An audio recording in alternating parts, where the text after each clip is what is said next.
తెలంగాణ రాష్ట్ర ప్రభుత్వం విద్యారంగంపై ప్రత్యేక దృష్టి సారిస్తోంది. ఇప్పటికే ఇంజనీరింగ్ తో పాటు డిగ్రీ సిలబస్ లో పలు కీలక మార్పులు శ్రీకారం చుట్టింది.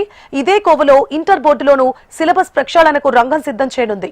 భవిష్యత్తు మొత్తం ఆధునికత వైపు పరిగెడుతోన్న నేపథ్యంలో ప్రస్తుత ట్రెండ్స్ కు అనుగుణంగా ఉండేలా సిలబస్ రూపకల్పన చేయడంపై అధికారులు దృష్టి సారిస్తున్నారు.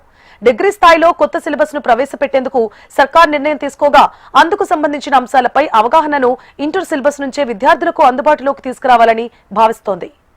ఇందుకు అనుగుణంగా వచ్చే ఏడాది నుంచి ఇంటర్లో ఆర్టిఫిషియల్ ఇంటెలిజెన్స్ ఏఐ కోర్సును ఇంట్రడ్యూస్ చేయాలని తెలంగాణ ప్రభుత్వం భావిస్తోంది. ఏఐతో పాటు data science, robotics, machine learning వంటి తదితర పాఠశాలలను విద్యార్థులకు అందుబాటులోకి తీసుకురావాలని ప్లాన్ చేస్తోంది. ఇంటర్లో కొత్త సిలబస్ ను ప్రవేశపెట్టనున్న తరుణంలో ప్రస్తుతం ఉన్న వివిధ సబ్జెక్టుల్లో భారీగా ఉన్న సిలబస్ ను కోత పెట్టాలని బోర్డు అధికారులు భావిస్తున్నట్లు సమాచారం. కొంతకాలంగా జేఈఈ, నీట్, ఈ వెబ్సైట్ సహా పలు ఎంట్రన్స్ టెస్టులో ప్రశ్నలు రాని, ప్రాధాన్యత లేని సిలబస్ ను తొలగించాలని బోర్డు యోచిస్తున్నట్లు తెలుస్తోంది.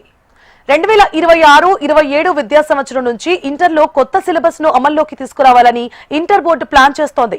ఇప్పటికే దీనిపై కార్యాచరణ సిద్ధమైన మరోసారి సీఎం రేవంత్ రెడ్డి దృష్టికి తీసుకెళ్లి గ్రీన్ సిగ్నల్ లభించగానే వచ్చే అకాడమిక్ ఇయర్ నుంచి ఇంప్లిమెంట్ చేయాలనే యోచనలో ఉంది.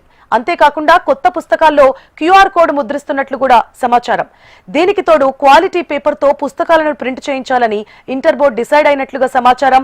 2 ఏళ్ల క్రితమే నూతన సిలబస్ ను తీసుకురావాలని ఇంటర్ బోర్డు కమిటీ తీర్మానించింది. కానీ సిలబస్ తయారీలో ఆలస్యం, ఉన్నతాధికారుల నుంచి సకాలంలో అనుమతులు రాకపోవడంతో 2025-26లో కొత్త సిలబస్ ను ఇంప్లిమెంట్ చేయలేనట్లు తెలుస్తోంది.